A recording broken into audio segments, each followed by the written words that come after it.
जय हिंद दोस्तों। मेरा नाम है शेखर श्रीवास्तव और स्वागत है आप सभी का मेरे यूट्यूब चैनल पाई पॉलिटिकल में। यूपीट्रिपल पेट में 80+ मार्क्स अचीव करें, इसके लिए मैंने एक सीरीज़ स्टार्ट की है जिसका आज दूसरा पार्ट है। इस पार्ट में हम जानने वाले हैं अबाउट वैदिक कल्चर, वैदिक संस्कृति। सो बिना समय गवाए हम आज की क्लास को स्टार्ट करते हैं। तो बात आती है वैदिक कल्चर की। हमने अपने पहले क्लास में पढ़ा था अबाउट सिंधु घाटी सभ्यता, इंडस वैली सिविलाइजेशन के बारे में। इंडस वैली सिविलाइजेशन के पतन के बाद जो अगली सभ्यता या अगली सिविलाइजेशन डेवलप होती है वो होती है आपकी वैदिक सभ्यता या वैदिक सिविलाइजेशन।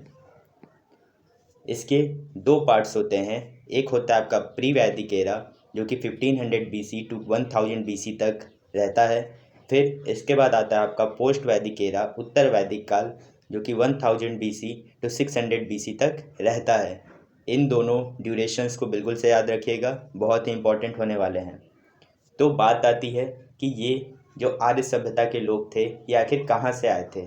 ठीक है, तो एक जर्मन विद्वान मैक्स मूलर के अनुसार आर्यों का मूल निवास मध्य एशिया था, सेंट्रल एशिया। ठीक है, तो सेंट्रल एशिया या मध्य एशिया से जो लोग आए थे उन्होंने ही वैदिक सभ्यता को स्टार्ट किया था और इन आर्यों द्वारा बनाई गई सभ्यता को ही हम क्या कहते हैं, वैदिक सभ्यता कहते हैं। तो वैदिक सभ्यता के बारे में जानकारी का जो हमारा सोर्स है उसे हम कहते हैं वैदिक साहित्य। ठीक है, वैदिक साहित्य में 4 वेद, ब्राह्मण, आरण्यक, उपनिषद और वेदांग शामिल होते हैं।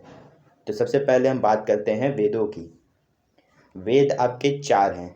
ठीक है, ऋग्वेद, यजुर्वेद, सामवेद और अथर्ववेद। मैंने इसी क्रोनोलॉजी में इनको इस्टेब्लिश किया है। सबसे पहले आपका ऋग्वेद आता है, फिर यजुर्वेद आता है, फिर सामवेद, फिर अथर्ववेद। आपसे इनका पूछा जाता है कि आखिर सबसे पहले कौन आया और सबसे बाद में कौन सा वेद एग्जिस्टेंस में आया। तो सबसे पहले आता है आपका ऋग्वेद। ऋग्वेद में कुल 10 मंडल हैं जिनमें 1028 सूक्त हैं और कुल 10,580 ऋचाएँ हैं। एक बार याद रखिएगा, ऋग्वेद में 10 मंडल, 1028 सूक्त और 10,580 ऋचाएँ हैं। अस्तो माँ सद्गम्य तमसो माँ ज्योतिर्गमय, ये श्लोक बहुत ही फेमस है। ये फेमस श्लोक कहाँ से लिया गया है? ये हमारे ऋग्वेद से लिया गया है। ठीक है, प्रसिद्ध गायत्री मंत्र जो कि सूर्य से संबंधित है और ये देवी गायत्री को संबोधित है, ये मंत्र भी हमको ऋग्वेद में उल्लेखित मिलता है। फिर बात आती है लोपामुद्रा, घोषा, साची, पौलोमी और काक्षावृत्ति। ये कुछ विदुषी महिलाएं थीं जिनका उल्लेख हमको ऋग्वेद में मिलता है और ऋग्वेद के पहले श्लोक में अग्नि का उल्लेख है। ठीक है, तो ऋग्वेद के पहले श्लोक में अग्नि का उल्लेख है। फिर हमारा अगला वेद है यजुर्वेद। यजु का मतलब होता है यज्ञ, तो वो वेद जिसमें हमको यज्ञों से संबंधित जानकारियाँ मिलती हैं उसको हम कहते हैं यजुर्वेद। यजुर्वेद एक गद्यात्मक ग्रंथ है, मीन्स ये पैसेज फॉर्म में आपका ये ग्रंथ है। ठीक है, और इन मंत्रों को कहा जाता है यजुष। क्या कहा जाता है? यजुष। इनकी 2 शाखाएं हैं, एक कृष्ण यजुर्वेद और दूसरा है शुक्ल यजुर्वेद। और कृष्ण यजुर्वेद की भी 4 शाखाएं हैं, मैत्रायणी, काठक, कंपमिंथल तथा संहिता। ठीक है, याद रखिएगा, बहुत इंपॉर्टेंट है। और शुक्ल यजुर्वेद की 2 शाखाएं हैं, मध्यान्ह और कण्व संहिता। ठीक है, तो मैत्रायणी संहिता किस में है? कृष्ण यजुर्वेद में है। फिर अगला आपका वेद आता है सामवेद। सामवेद गीत संगीत प्रधान है। इसमें संगीत की शिक्षा आपको प्रदान की जाती है। इसमें मंत्रों के थ्रू आप देवताओं की आराधना करते हो, ये सारी चीज़ें इसमें उल्लिखित हैं। आकार की दृष्टि से सबसे छोटा वेद है। समस्त स्वर, ताल, लय, छंद, गति, मंत्र, स्वर, चिकित्सा, राग, नृत्य, मुद्रा, भाव, ये सभी किससे निकले हैं? सामवेद से निकले हैं। ठीक है, तो सामवेद संगीत प्रधान, सबसे छोटा। फिर अगला जो चौथा है वो है ब्रह्मवेद या अथर्ववेद। ठीक है, तो अथर्ववेद का दूसरा नाम क्या है? ब्रह्मवेद है। इस वेद की रचना सबसे बाद में हुई है।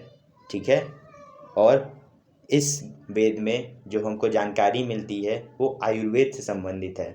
ठीक है। तो आयुर्वेद की दृष्टि से अथर्ववेद सबसे इम्पोर्टेंट वेद हो जाता है। फिर वैदिक साहित्य में वेदों के बाद बात आती है ब्राह्मण की। ब्राह्मण वैदिक मंत्रों तथा संहिताओं को ब्रह्म कहा गया, और इसी ब्रह्म का और भी जब हम रूपांतरण करते हैं तो उसी ग्रंथों को हम कहते हैं ब्राह्मण। तो जो पुरातन ब्राह्मण टेक्स्ट थे उनमें ऐतरेय, शतपथ, पंचविश और तैत्तिरीय ये विशेष महत्वपूर्ण थे। तो पूछा जाए कि ऐतरेय, शतपथ, पंचविश, तैत्तिरीय क्या हैं, क्या ये ब्राह्मण है, उपनिषद है, वेद हैं, तो आप सिंपल सा बता सकते हो कि ये क्या हैं, ब्राह्मण ग्रंथ हैं। प्राचीन परंपरा के अनुसार ये जो अलग अलग टेक्स्ट थे इनको अलग अलग आश्रम के लोग पढ़ सकते थे। तो ब्राह्मणों को, जो ब्राह्मण ग्रंथ थे, इनको केवल गृहस्थ आश्रम वाले व्यक्ति ही इनका अध्ययन कर सकते थे। आरण्यकों का अध्ययन वानप्रस्थ आश्रम के लोग करते थे, और उपनिषदों का अध्ययन सन्यासियों द्वारा किया जाता था। फिर अगला जो हमारा वैदिक साहित्य का एक महत्वपूर्ण पार्ट है वो है उपनिषद। उपनिषद का अर्थ होता है समीप बैठना, ठीक है, गुरु के समीप बैठना। इनकी उपनिषदों की संख्या टोटल वह 108 है, 108 है। उपनिषद प्राचीनतम दार्शनिक विचारों का संग्रह है। उपनिषदों में बृहदारण्यक तथा छांदोग्य सर्वाधिक प्रसिद्ध हैं। सत्यमेव जयते मुंडकोपनिषद से लिया गया है, जो कि हमारे नेशनल एम्ब्लेम में लिखा हुआ है। फिर बात आती है वेदांगों की। वैदिक अध्ययन के लिए 6 विधाओं का जन्म हुआ, जिनको वेदांग कहते हैं। इनकी संख्या 6 है। इनका नाम है, इनके नाम आपको 4 ऑप्शंस में देते हैं और पूछा जाता है कि इनमें से कौन सा वेदांग नहीं है। तो इन 6 के नाम आपको याद होने चाहिए। शिक्षा, कल्प, निरुक्त, व्याकरण, छंद और ज्योतिष। शिक्षा, कल्प, निरुक्त, व्याकरण, छंद और ज्योतिष ये आपके वेदांग होते हैं। फिर बात आती है विविध क्षेत्रों के विशेषज्ञों की, ठीक है। अलग अलग क्षेत्र थे, उनके विशेषज्ञों को अलग अलग नामों से पुकारा जाता था। होत्र ऋग्वेद का पाठ करने वालों को कहा जाता था। उद्गाता सामवेद की रचनाओं का गान करने वालों को कहा जाता था। अधर्व्यू यजुर्वेद का पाठ करने वालों को कहा जाता था। ब्रह्मा संपूर्ण यज्ञों की देखरेख करने वाले को कहा जाता था, ठीक है।